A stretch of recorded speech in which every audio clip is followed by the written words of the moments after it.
કેરડાનું ઝાડ હોય ને, કેરડાનું, એના ઉપર પાન ના હોય.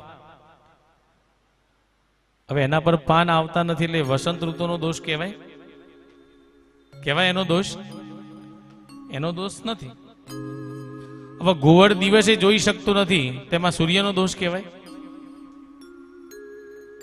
ચાતક નામનું પક્ષી, આપણે કદાચ બધાને ભણવામાં આવતું, એનો ખોરાક શું?